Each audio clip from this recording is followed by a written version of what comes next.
You can't miss the sound of the antique tractors and motor displays at the State Fair of Virginia. They're like a siren song for curious kids and old-timers alike, and the Heritage Village exhibit features dozens of working engines and other farm and rural equipment.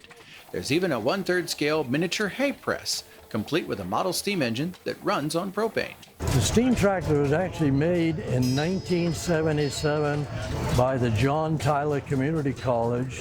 It was a school project, very well made, very well put together, and it is such a joy to be able to come to the state fair, not so much to work the equipment as to socialize and educate the general public as to how things worked back the turn of the century.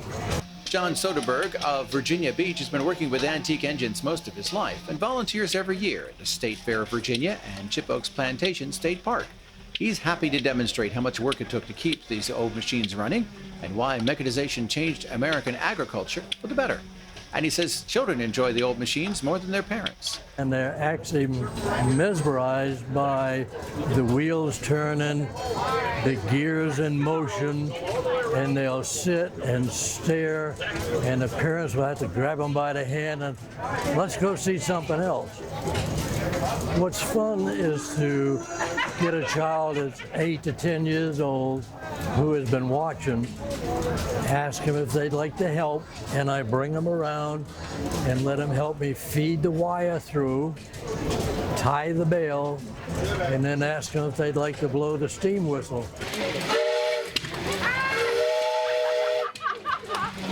A dedicated corps of volunteers keeps the antique engines running and explain how they work to curious visitors. One of those volunteers was Robert WICKLINE, whose passion for farm equipment ran so deep he willed a vintage tractor to each of his grandchildren. WICKLINE died earlier this year, and granddaughter Layla Zach decided to share her inheritance with the fair. He loved his family more than anything, even more than the tractors, so it just seemed fitting that each grandchild got a tractor. When my grandmother told me there was many things I could do with it, I could donate it or I could keep it, I really thought hard about donating it, and I decided to donate it to the state fair because that's something we always did together. Layla's 1953 Farmall tractor was front and center in the exhibit area this year, one of 6 similar models that WICKLINE restored over the past decade. Some of them came in pieces, and every one was stripped completely down, repainted, 100% authentic, so it varied. Finding parts was always a challenge, but he got it done. I hope to always see the tractor, because he'll always be here. And I hope that it will encourage people to continue with the restoration of them. Tractors and engines aren't the only antiques on display in Heritage Village. Sally Lovell of Poquoson has been bringing her collection of old household and farm items to the fair for more than a decade. She says they bring back a lot of memories. The old folks like to show the younger people, oh, this is what's mine when I was a little girl, or this is what my grandmother used. And then they have fun with the telephones because the kids don't know how to dial a rotary phone. That's a really big kick. So, and then the kids like to be able to touch. So most of our stuff that's out here is designed so the kids can touch and make the typewriter type and make the sewing things move. So they have. What is this? It's a pineapple core, eye core. So when you skin your pineapple and it's got the little brown spots, that's for taking the eyes out. His mother's kitchen drawer. I took all the. I didn't know what it was. I never had to do some research. God. You sure? Yeah, that's what they said.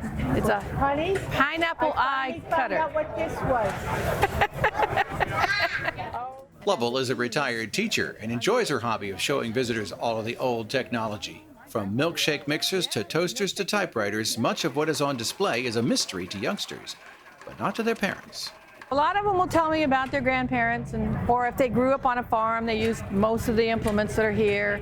They'll tell me about, oh, I did this or I did that with my grandma. And I always say, hopefully it brings back good memories. And they say, oh yeah, the times were better, much better, and good memories. So we don't tell them that it's old stuff. We tell them it's vintage.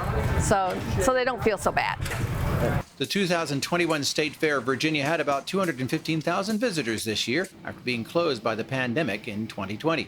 Heritage Village is one of the most popular fair destinations every year, and volunteers and exhibitors alike were glad to welcome folks back to their glimpse into the past. At the State Fair of Virginia, I'm Norm Hyde reporting.